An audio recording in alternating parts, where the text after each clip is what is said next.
UGC net exam खत्म हो गया और अब दिन भर सिर्फ एक ही चीज चल रही है। आंसर की कब आएगी।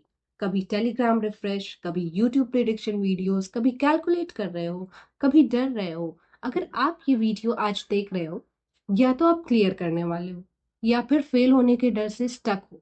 दोनों ही केसेस में आपका टाइम अभी बर्बाद हो रहा है।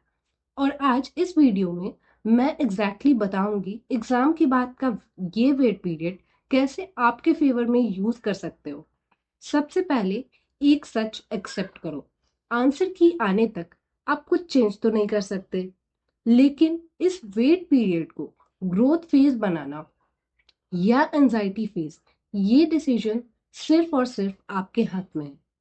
मान लो आपका रिजल्ट पॉजिटिव आता है, नेट या जेआरएफ क्लियर हो जाता है, लेकिन अगर आपने इस वेट टाइम में कुछ नहीं किया तो एक और सच सुन लो।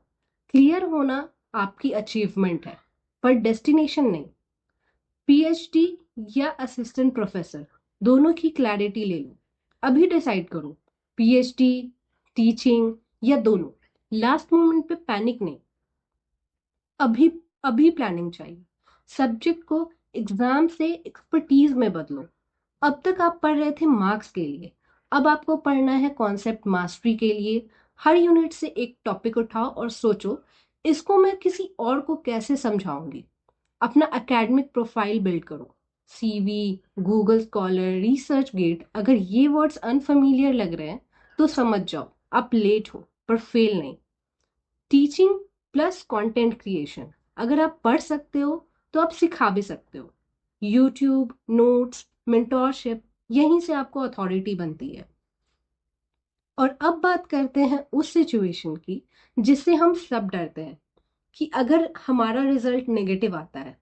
तो सुनो, फेल होना नॉर्मल है, पर स्टक रहना ये हमारी चॉइस है। What to do if you fail. सबसे पहले हमारा इमोशनल डिटॉक्स करना जरूरी है। पहले 7 दिन कंपैरिजन बिल्कुल बंद कर दो। टेलीग्राम ग्रुप्स म्यूट कर दो। कट ऑफ एनालिसिस वीडियोस को स्किप कर दो, क्योंकि इमोशनल एग्जॉशन ये हमारा सबसे बड़ा एनिमी है। दूसरा, अटेम्प्ट का ब्रूटल एनालिसिस। ये मत बोलो कि पेपर टफ था, ये पूछो कि क्या मेरा कॉन्सेप्ट वीक था, क्या मेरे से टाइम मैनेजमेंट नहीं हुआ, या फिर रिवीजन ही नहीं हुआ। जब तक रीजन क्लियर नहीं होगा, इंप्रूवमेंट तो फेक ही रहेगी। तीसरा, स्मार्ट री स्ट्रैटेजी।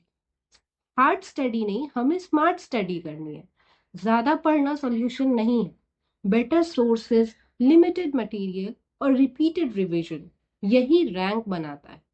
चौथा, पैरेलल ग्रोथ बिल्ड करो। सिर्फ नेट पे लाइफ को पॉज मत करो। Skills, teaching experience, online work, ये सब बैकअप नहीं, कॉन्फिडेंस बिल्डर्स है। एक चीज याद रखो, एग्जाम खत्म हुआ है, आपका फ्यूचर नहीं। जो इस वेट पीरियड को सीरियसली लेता है वही लॉन्ग टर्म जीतता है। अगर आप इस फेज से गुजरते हुए कंफ्यूज्ड, एंशियस या ब्लैंक फील कर रहे हो, then you are not alone. इस चैनल पे मैं यूजीसी नेट को सिर्फ एग्जाम नहीं, करियर पर्सपेक्टिव से डिस्कस करूंगी। वीडियो यूजफुल लगा हो तो लाइक करो, चैनल को सब्सक्राइब करो और कमेंट्स में लिखो पास्ट माइंडसेट या रीस्टार्ट माइंडसेट, क्योंकि दोनों के लिए स्ट्रैटेजी अलग होती है। Thank you for watching, bye.